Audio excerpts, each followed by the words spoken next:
Hi everybody, and welcome back to Plastic Models by a Regular Dude. Today I want to do a quick update on progress on the Takom King Tiger with Porsche turret.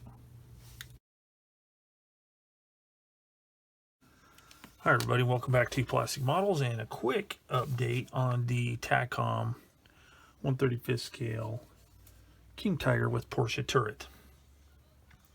So as you can see, I've got some work done on the turret and the associated parts for the turret. You can also see that there is no Zimmerit. I think most of the Zimmerit would have worked, the Ming Zimmerit. If you watched my last update, I was going to attempt to use since I could not find a Zimmerit set for this particular kit, I did some quick looking and thought that this set might work, even though it's Ming, whatever you call it. I thought it might work on the Takom kit because they're super close, but there were enough differences. I tried the tailplate first. There was enough differences that it wouldn't have worked. I mean, it would have taken a lot of work and it would have looked pretty janky once it was done. So I opted just not to do Zimmerit on this kit. I know that this particular version of the King Tiger should have Zimmerit, but I didn't want to take a chance of screwing it up with putty.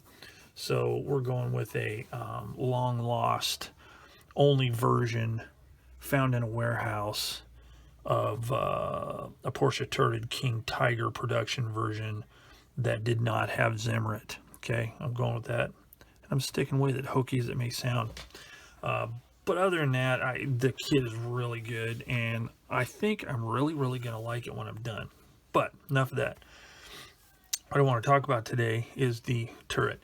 Now, first thing, so far all of the kit has been really good, and the molding has been really good. Now, the only part that's needed some cleanup for mold seam lines is the D sprue. And these, I think almost all of it is specific to the Porsche turret version. I think I've pretty well used everything off of this sprue that is for this kit, so there's just very little left.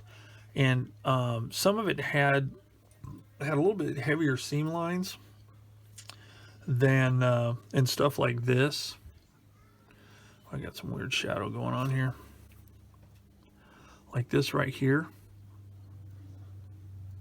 You can see it. It's injector pin mark, and it's got like a big piece of flash around it. But the round stuff, maybe you can see right here on the edge of this.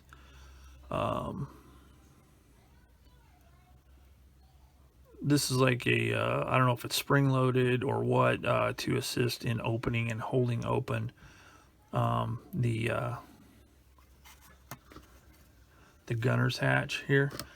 But it's very faint, and it's super easy to clean up. So, I mean, that is the worst I can say there is in this kit, and that is nothing. I mean, there's some kits that's the best it gets. So it's just that one sprue, and it's not bad. So next, let's see. The instructions come with a couple of supplemental sheets, and one of them is a pattern for the hooks for holding the spare tracks. And what you're supposed to do is you put this on here, you line it up, and then you mark it. So what I did is I taped it here to hold it in place, and I worked a section at a time, and I just used my X-Acto knife with number 11 blade and just very carefully cut each one of those little tiny squares out to leave the pattern of where the hooks go. So that was my solution for that, and it looks it went pretty easily and should glue on there nicely. So that's just a quick look at that. Okay, so I got these two tracks on. Now, I wish I would have maybe adjusted and slid that one a little bit back more. back a little bit more, but I didn't, so it's gonna have to work.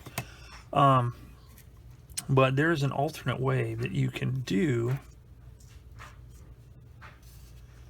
these tracks as far as putting the spares on there.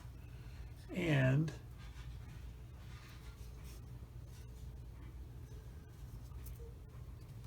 that would be by doing the following. Now, this isn't an original idea. I actually saw this on another channel, and I looked through my videos or my subscriptions to see if I could figure out which one it was, but unfortunately I couldn't figure it out. So whoever did it, if you want to put it in the comments down below, I will give credit where credit is due. So anyway, what you do is you take the little hook part, making sure you get the part that goes up against the hull, just drop it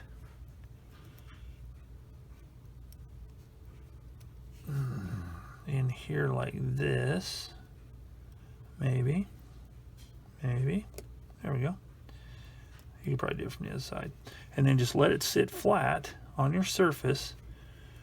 Take your, to me, extra thin. No, I'm not going to do it because I don't want to do it on the paper because it's not real flat. But just touch it on there, let it dry.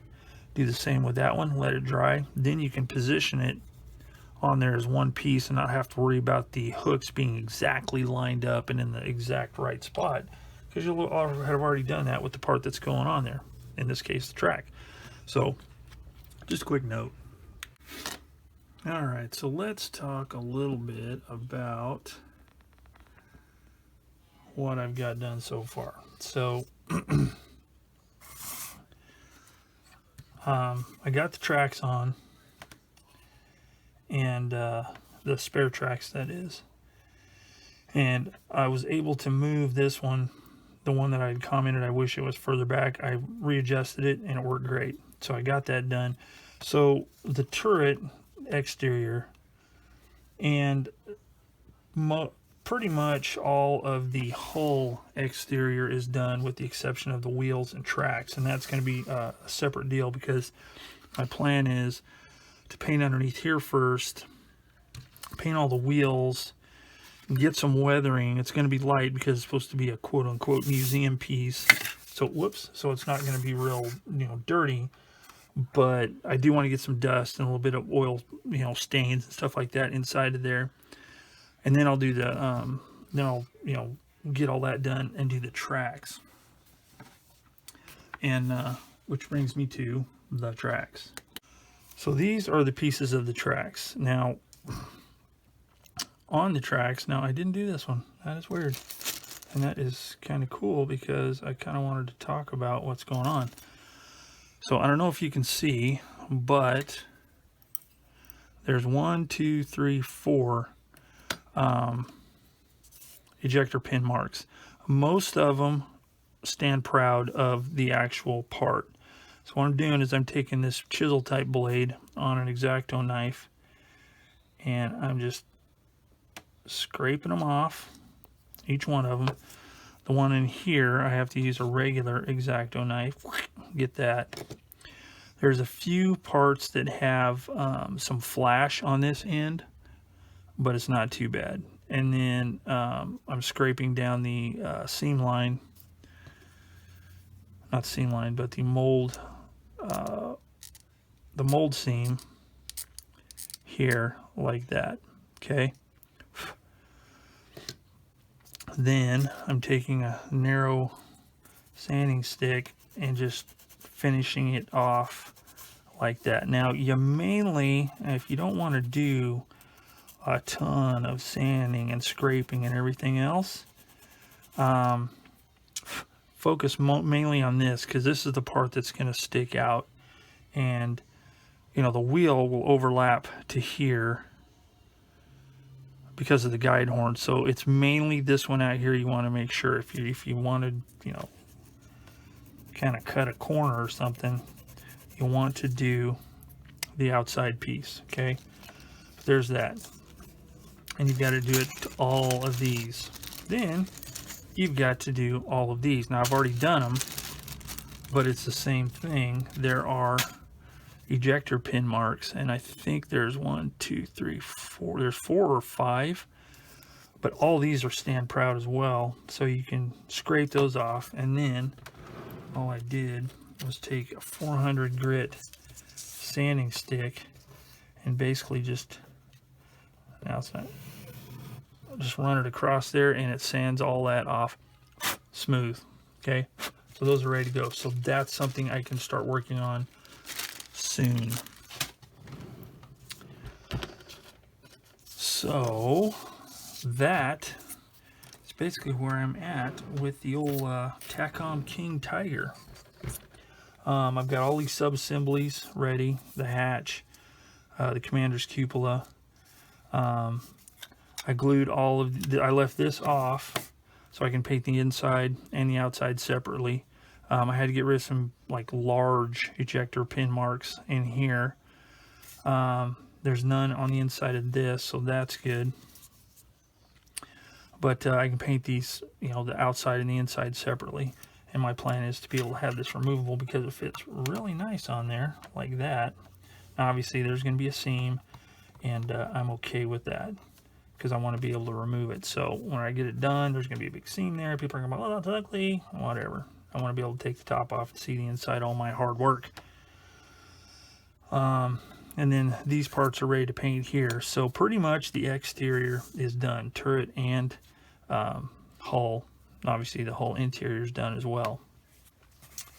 So that's where I am with that. So the next part will be to start working on the interior of the turret, which is going to be the gun and all of the floor plate, all that jolly stuff. So I'm going to have a lot of work to do there.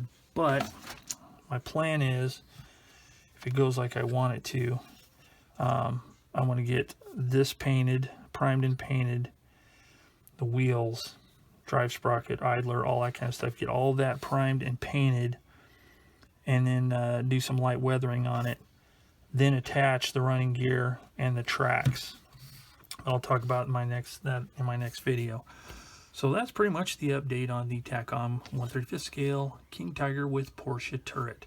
So I hope you've enjoyed this particular video, and I will have another one up in the not too distant future. So as always, thanks for watching Plastic Models by Regular Dude, and I will see you all later.